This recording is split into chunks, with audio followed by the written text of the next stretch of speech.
Hey everybody, this is Larry, this is me going Q4 of the weekly contest 486. Find nth smallest integer with K1 bit. Hit the like button, hit subscribe button, join me on Discord, let me know what you think about this one. Usually in these videos, in the contest-oriented videos, I talk about my mistakes first, but this one, I think my mistake is just so close to the right answer, the correct answer, that I'm just going to go over that first. And first, let me bring up the drawing thing, because I know people always tell me to draw more. So let me know in the comments. Encourage me to draw more. Otherwise, maybe I don't know. It does take a little bit of an effort to set up. But yeah. All right. I have to press one more button. There we go. Okay. So the idea here is that you have some ones, and you have like n digits maybe. Oh no, not n. N is not the number of digits, but you have like, I mean, for all purposes, you have 60 digits, right? Or 50, I think they give you, maybe more, maybe less, whatever, right? So you have 50 digits, and then the idea here is that, okay, let's say you have 4 ones, and then the core idea, and from this, you can work everything out, right?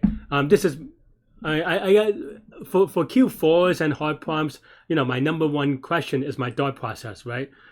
Because I don't know. Well, once in a while, I get some random people saying like, "Hey, why don't you just explain the solution and cut to the chase?" I'm like, you could just look up the solutions. You don't need me for this. What I want to do with my videos is to give you how I attack the problem, right? How I approach it, so that how I get it, right?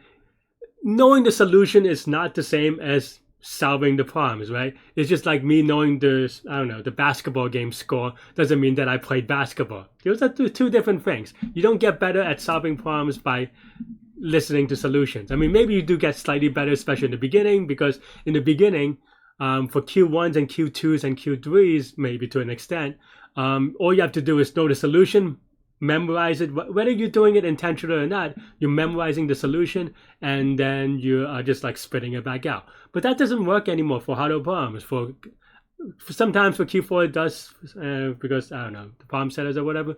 But for harder problems, you have to begin solving, and this is what I'm trying to do. This is what these videos are trying to do.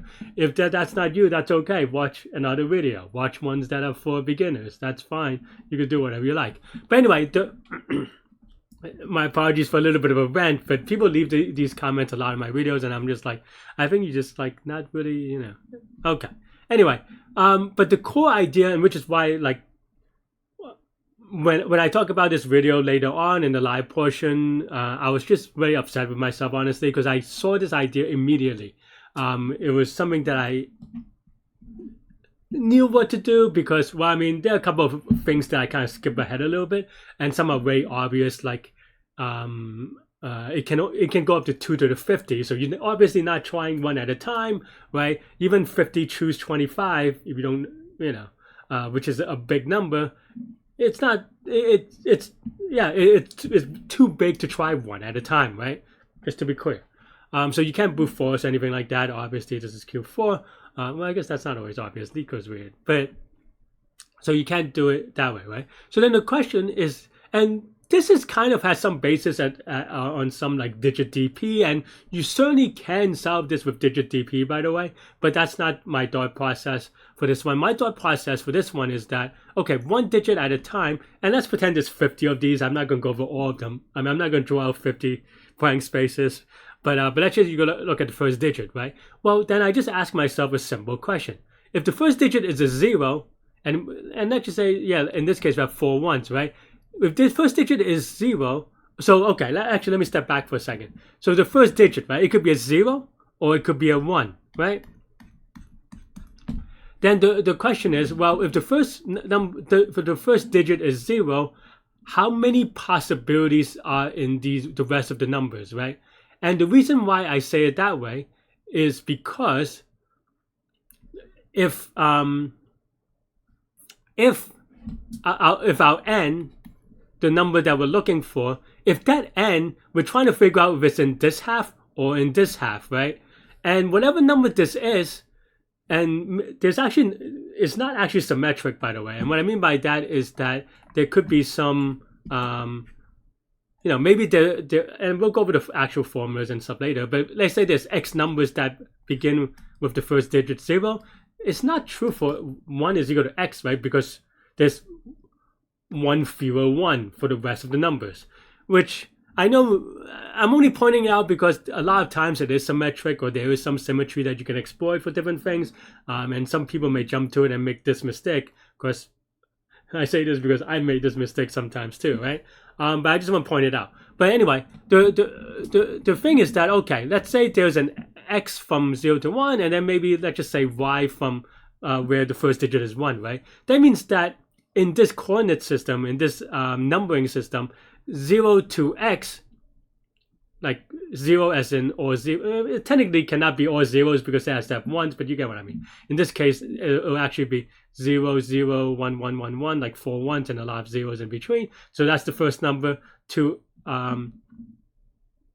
oh, sorry. Actually, no, I confused myself. Sorry. So that means that if n, no, retract what I said. Sorry, I'm confusing myself a little bit. But let's say, so you're looking for number n, then if the number n is between 0 and x, then the first digit is 0. And then if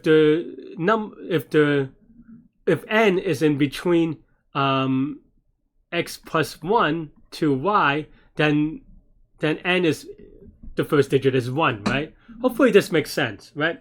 I mean, given, like, let's change the problem very slightly, right? Let's change the problem very slightly and just have binary numbers, right? No restriction on ones. Then here you would have, you have k digits, you have 2 to the k and 2 to the k here, right? And in this case, then it's just thinking about, okay, well, 0 to 2 to the k minus 1, well, the minus 1 is outside.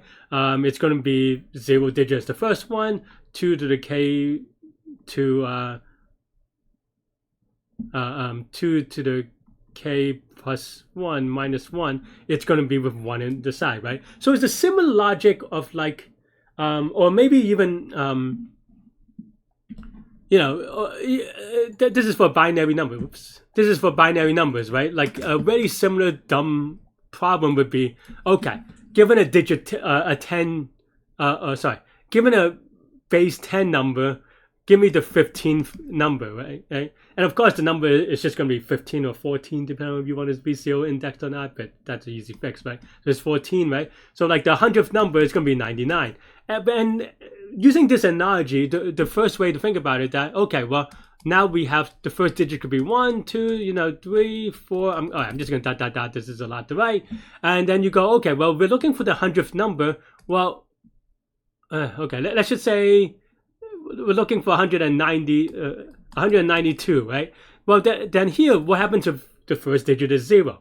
Well, we know that the first digit cannot be 0 with 3 digits because, well, 192, there's only 100 numbers in here, right? So then we subtract the 1, and then we look at here, right? Well, what is the 92th number here, 92nd number? Well, it is, 191, and we're happy. That's kind of the idea, but with this problem, right?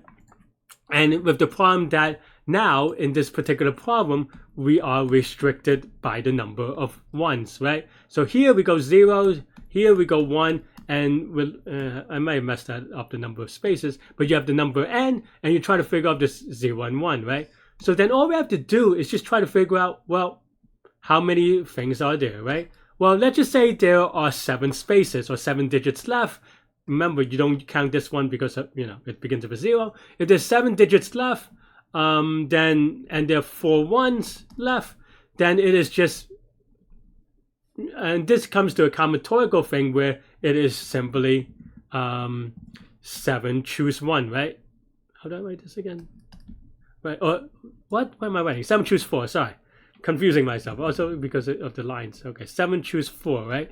And that's basically the idea. And in Python, this is easy to do. In other languages, it's still not too bad. You have to have done it before, but The reason why I say it like that is because you have to mod stuff just to make sure it doesn't go overflow, right? I mean, you don't have to mod stuff. There are other ways to do non-overflowing combinatorial things, but I'm just giving you an idea, right? So you have to be a little bit careful of this. But keep in mind that this only goes up to 50, and this also goes up to 50, and it maxes out in 50, choose 25. Also maxes out at 250. It's bigger than this number, right?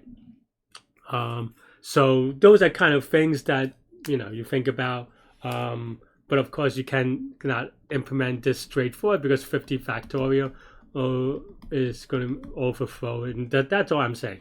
Right, so you have to be careful. I'm not going to spend time on that in this video, but I'm just giving you an idea.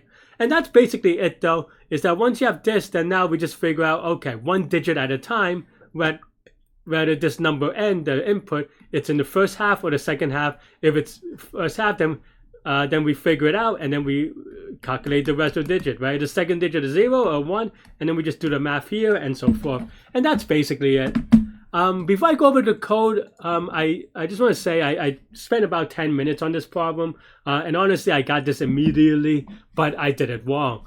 I think I was thinking of like a similar but not the same digit DP thing, and I've been just kind of a little bit rusty, is that I even though I had the idea immediately, I just go, okay, well, I have these things. I just went, okay, if the first digit is a 1, then how many, like given an n, how many numbers are in here? I think I just did the math wrong for some reason, and it makes no sense, to be honest, once I thought it out. But it's just something to think about because, for me anyway, when you see enough of these problems, sometimes you just YOLO a little bit without thinking about it. I'm like, oh, I could feel the answer. And I mean, and to be frank, the reason why I keep doing it is because it is right a lot, right? Because if it stopped working, I would just stop doing it, hopefully. If you consider yourself smart or at least, learnable, right? So okay, so maybe I took a YOLO risk and missed, but yeah, so that's basically the idea. And I was like trying to do math with like, okay, with n is in here, but then none of the math really makes sense because I was just assuming that the first digit is a 1, and so it just didn't make sense. But once I kind of corrected myself, I'm like, no, what are you doing? Visualize it out, and then I just did what we talked about. Okay, let's go over the code. I think actually the code is a little bit off by 1 as a result, because I think now that I think about it,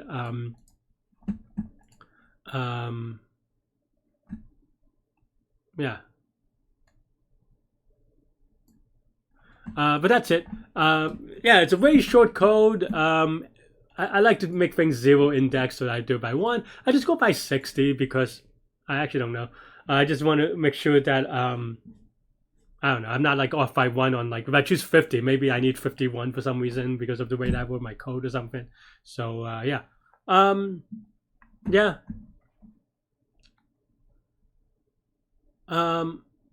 Yeah, and this is and I don't even need this really, I don't think, hopefully, and I'm not lying. To submit. Okay. But I had it there because I was playing around with different silly combinations. But that's it, right? So one digit at a time, I just repeatedly ask myself, is this digit a 0, right? And if the ith digit is 0, then yeah, otherwise then we set the result to giving it a 1 in that bit, right? And then that's it, and then we just keep on continuing. Keep in mind that we do subtract because like we did in the base 10 example, right? You're basically almost recursively saying, okay, well, what's the 190 second number on this sequence, and then like if it's not 0, then it's the 92nd of this second sequence and so forth, right? But this is a little bit easier because there are only 2 numbers, right? 0 and 1 in the digit because it's binary. But yeah, that's it. That's all I have in this one. Let me know what you think. You could see the complexity really quickly, right? It's over b square-ish, depending on how you want to say it, because this is maybe technically over b. I mean, you can also say maybe you can pre-compute it for lookup, but that's still b squared because you're choosing b choose b, right? So you have to construct that a b squared kind of way. I don't know, whatever, right? And this is over b maybe, I don't know. but it is pretty fast, right? Because B is at most 60 the way that I wrote it, but it's actually even 50 or maybe even 51 in the problem, depending on how you write it. So yeah, that's it. That's all I have for this one. Let me know what you think. Thanks for watching. And yeah, you can watch me struggle through this problem now.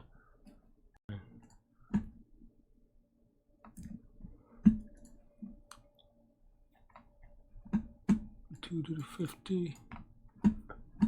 Kth smallest integer. Oops. That is just. The kth. I mean, this is what you call it.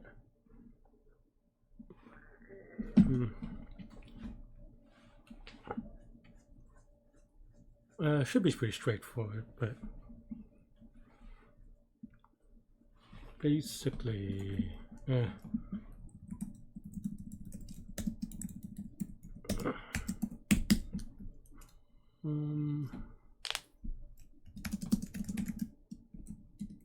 know it's at 50, but we're still gonna go 60 just because why not?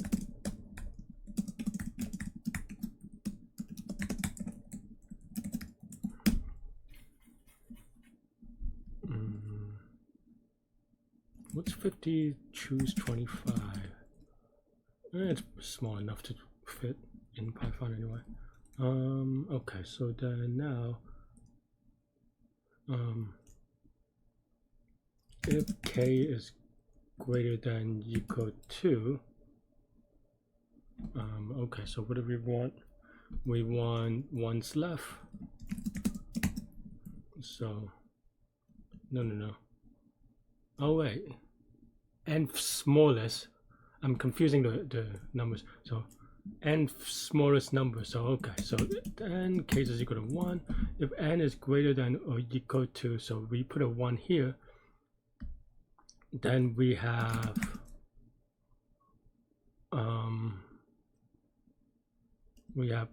I choose 1, right? So if it's greater than that, then we subtract it. If I should be responsible. And 1's decrement, and that's it, right? Something like that, maybe.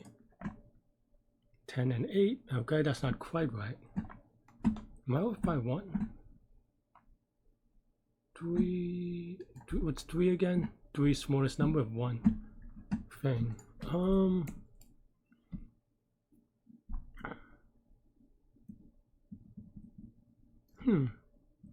Why? I mean, I think I'm mostly right. I'm probably off by 1 somewhere.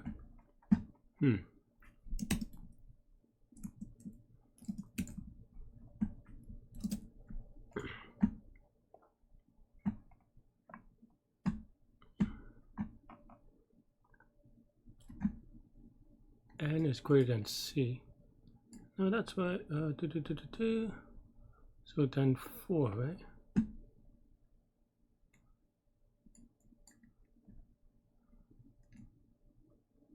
So here it goes. It's 4 choose 2. I need an I. I'm up by 1. Yeah, this should be like a very quick solve, but it isn't. Okay, so 3. That's not right. So 4 to 6. Oh, then I'm just off by 1. Because assuming that this is a 1, then this will be I minus 1. And then this, something like that. Maybe? If 1's is...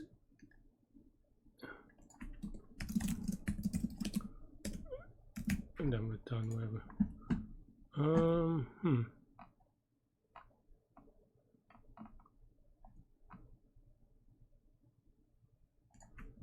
Huh? Where is this print? Is it just this part? Am I printing stuff wrong? Oh, it's the return.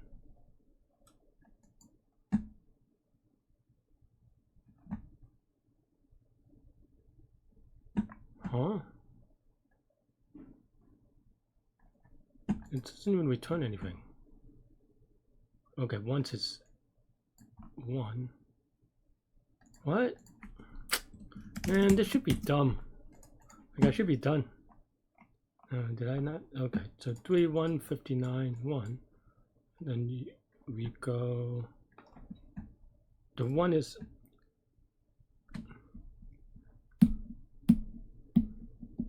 No, 59 choose 1 is 59, right?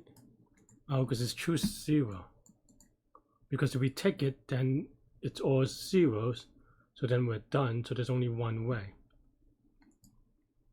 Right?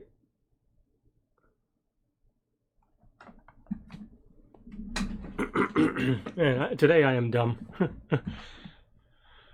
I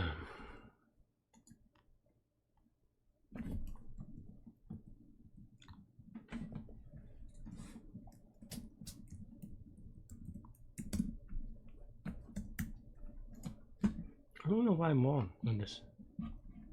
So it goes, okay, so 59 choose 0 is 1. So then it's subtracted to 1.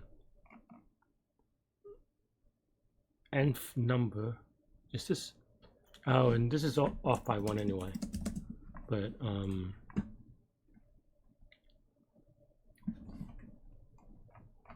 maybe that fixed the first wrong actually. Let's see. This feels wrong though.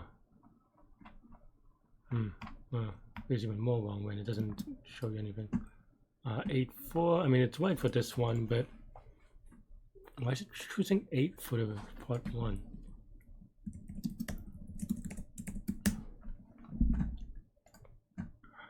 Why am I so bad at this?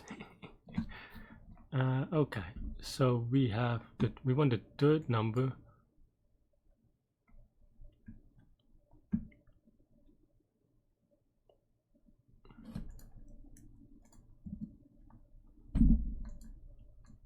No, this is wrong though. This should be 1 minus 1 because that's saying that if this is a way, if this is saying that if this is a 1, then yeah, then it should. Oops. This should be more right, but why is this giving me an error? Because this is giving me z. Oh, this because 59 choose not 0 is giving me a 1.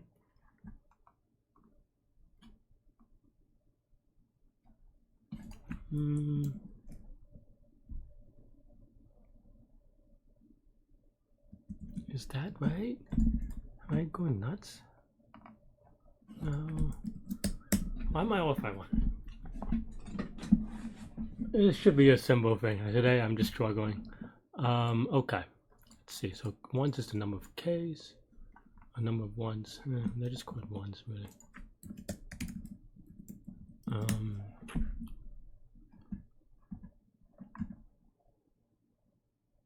So then now, if it's pretty smaller than, right? No, which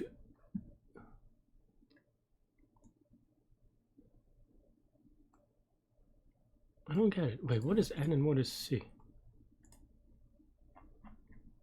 What does it think it is? N is 2 and C is 1. Oh, because it wants the third number.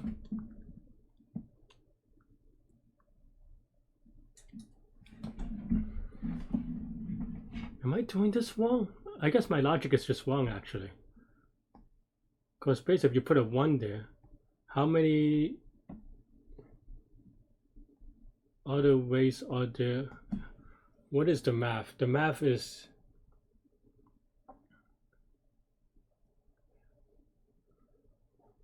is actually wrong. It's saying that, okay, so if this is a 0, now if this is a 1, if this is a 0 to be, maybe I have to rethink the logic. If this is 0, then if the first number is 0, then this is the number of things that it has, right?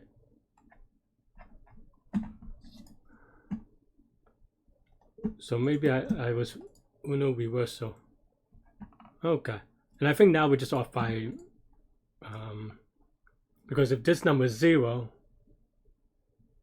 then this is this -1 or something, maybe. I don't know. Maybe this is wrong. Yeah, okay. I'm trying to think whether there's any edge cases that I forgot. 1, 1. I mean, the big numbers I'm not really worried about.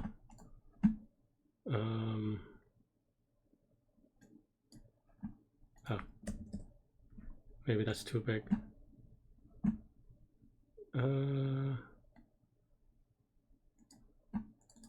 What? I don't get it. Whatever. 1, 1 is whatever. YOLO. Okay. Huh. I did the math wrong. I think I was just like YOLOing on experience, even though I probably should have just thought about it, because it didn't make sense what I was doing once I thought about it. I just assumed that I was right, and it felt had all the makings of a easy problem, but I just kind of yeah, it was just not I don't know. I just kind of guessed the wrong way, because I mean, I'll explain it more in the video, but I think my thought process on that one was just whether that it should be a 0 to begin with, or testing a 0 and then a 1, but I did the wrong thing, and then got stuck on it for a while, because that really could have been like a 5-minute, maybe even less problem, which even now was 10 minutes, probably could have been like a very quick 2-minute problem. Thanks for watching, everybody. Hit the like button, hit the subscribe button, join me in Discord. Let me know what you think about today's problem, this contest, this explanation, everything in between. Stay good, stay healthy, do good mental health. I'll see y'all later and take care. Bye-bye.